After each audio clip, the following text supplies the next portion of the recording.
Hello YouTube, this is NJ4Water5, and the pictures that you seen right before this video was me throwing these together, testing them, you know, all the good stuff that needs to be done to these. I tested all of them. I got around 95 to 105% capacity. They all tested pretty well. The highest I could test them was at 2C, a little bit above 2C. The devices I used would only go up to 20 amps. So I can only test them at 20 amp discharge, 20 amp charge. Most of them are still well above 8,000 milliamps. Didn't have no issues. The ohms on them all, or the resistance on them all, were around 5. I think I got one that was 10. I got one that was 9, but most of them are like 5 and under, or 6 and under. So they all checked out very well. I bought these little holders. I was gonna throw it in a 4S2P configuration, but I got to thinking about it and can't really think of any reason why I would need that much power. Even starting a vehicle, you'd only need one of these. So I was like, why don't I just split them up? That way I can have 2 packs, and I could do a lot more with 2 packs instead of just one big pack. I mean, if I find out later on that I need something stronger, I can always put them together. It's not a big deal. For now, I'm going to add balance cables. I'm going to add bus bars. I'm going to double these up. I believe I have enough to double up. And to keep them balanced, I'm going to use a CellMeter 7. I purchased these on eBay at $7.95. Purchased a few extra that I might go ahead and test out. So one will go on each. This should keep them balanced. It's got a setting for LiFe. But yeah, that's a pretty simple build. AlarmHookUp did a pretty good job giving me batteries that were well balanced. The capacities were pretty close to the same. So yeah, after I throw these together, we might do some testing on there. I think might break out with the 180 watt tester I got from China. I'm not sure if it would be enough to test these at a higher C, but if not, I'll have to test them at 2C. 12 volt 2C would be pretty good anyways. It might be 12.4 volts. Not really 100% certain yet, so let's go ahead and throw these together. I'll be right back after these are ready to go.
Alright, now that everything's built, do the final odds and ends. Let's see. Probably want to get rid of these big old stickers.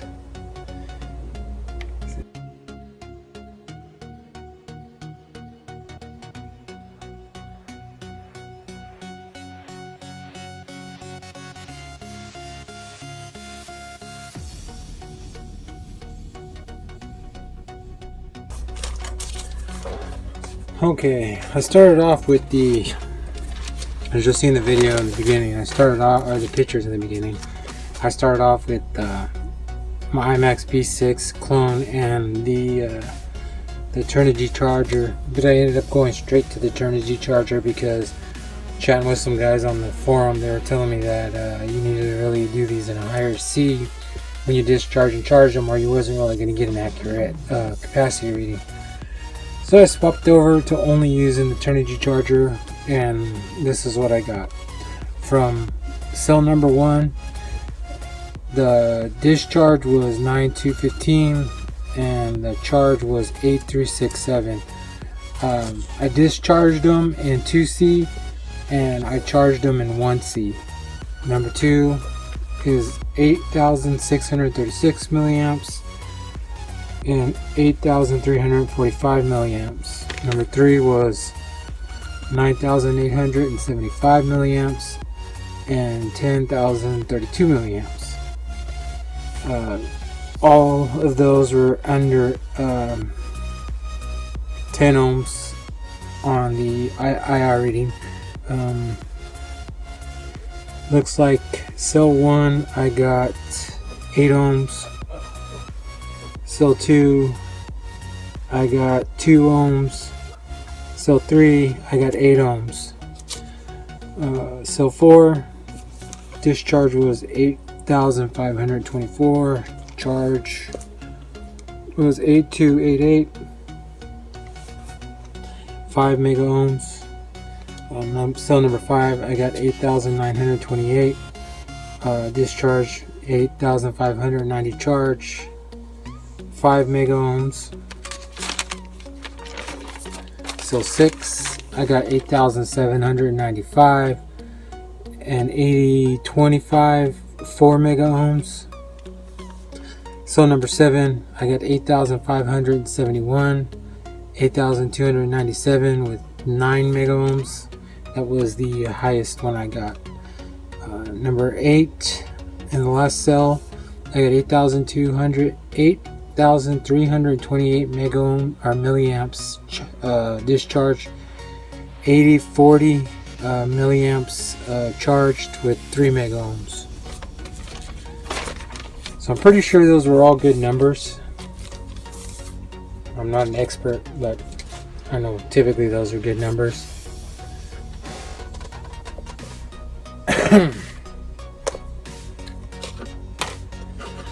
So now that everything is built, I've got everything tight.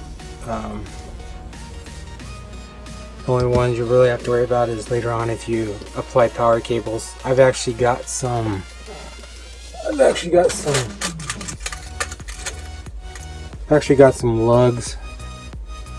and I've got some 8 gauge wire that I probably use with this. Got some 2 gauge wire, but I think 2 gauge might be overkill unless I'm going to use it for like a battery or a battery in a car or something like that. But for right now, I'm going to just leave them like this. I want to see, and I'm not going to do it in this video, but in another video, because it'll probably take a while. This video I'm just going to end with, you know, me putting these on. But in another video I might mention how long these lasted on one full charge, because I don't know how much. I know that these balance discharge, so discharge is what balancing. Not to mention, I'm sure it uses some kind of power when plugged in. There's no protection circuit, so you might want to keep an eye on it. and I don't think it has any I don't think these have any kind of like warning or anything like that. You probably need to go with like a cell checker 8 or a 5-in-1. There's so many different controllers like these. I just want something to balance this. Another thing you guys want to watch for is if you're going to be storing these for any large amount of time, for any long periods, you might want to put some kind of protection over these screw terminals, because I mean, you could have a screwdriver, another screw, a bare piece of wire, something accidentally hit these and cross, and I'm pretty sure these will probably cause a fire pretty quick, so be cautious. I'm going to throw Captain Tape over mine just to protect them until I decide to use them.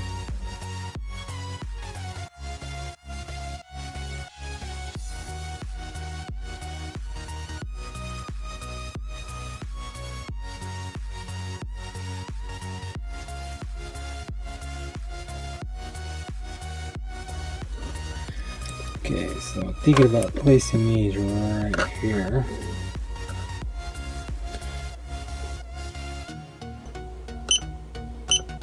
There's only 2 modes, Minimax.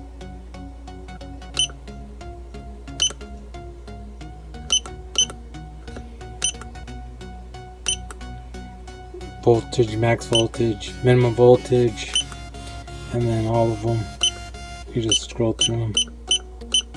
To get it to balance, you gotta long press type. It'll make the beeping noise, and then it starts balancing.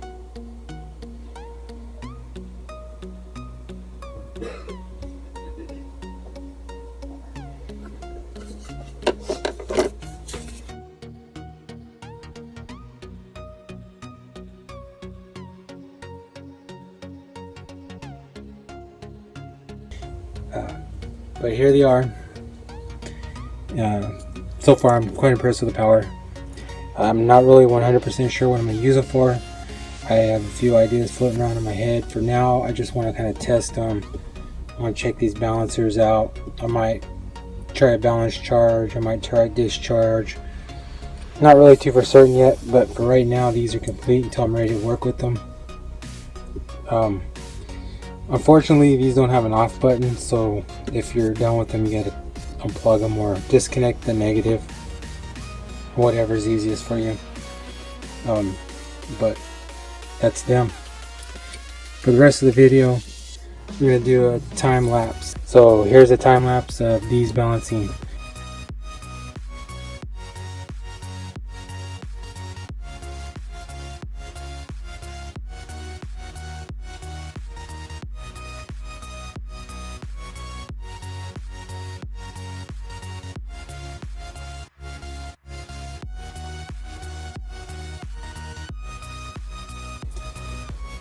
Alright, well, it doesn't look like they use too much energy. Only time will tell. Figure I'll leave these connected for a while and see, how much energy they actually take away. Give it 24 hours, 48 hours, whatever. I'm just going to leave them on there until the batteries run down or I use them. See what happens. I'll keep you guys updated. On the balance, it looks like once you click balance, it will only balance until the cells are completely balanced. It shuts itself off and goes back to its normal mode of just telling you what the battery voltage is and how much percentage you have left, which is a good thing. But I mean, you can't beat it for $7.95. Probably could have bought one of the, they have all different kinds of them. I've seen CellMeter 8, Cell Checker 8. I've seen all kinds. I mean, they're out there. You can do whatever with them. But they actually work pretty good with the headways. So there you have it, guys. My headway cells are complete, tested. I'm happy. Decided to go 2 packs. If you have any questions, you guys can leave me a comment below. Alright, guys. I left them connected for a few days just to see how much energy these little CellMeter 7s pull down, and it actually looks like between the first, looks like they pull most of their energy from the first and the second cell. It looks like it actually drained all of them down considerably. I'm sure that a lot has to do with I really couldn't tell you. I'm assuming it's from the actual module themselves, because the resistance were pretty low on all of them. So what I'm gonna do might be another update later on in the future. I just was right in the middle of making this video, and I thought, well, I'll just check on these real quick just to double check. It's been a few days. It looks like on cell 1 and 2 on all of them, that was dropped down to around 67, 70, and then the other ones it dropped down. Looks like it dropped down just a little bit. So it pulled most of its energy from cell 1 and 2. Cell 3 and 4 stayed. It looked like it stayed pretty high. It doesn't look like it pulled too much energy from those two cells. I guess the next thing to do would be to figure out a way to rig up a switch.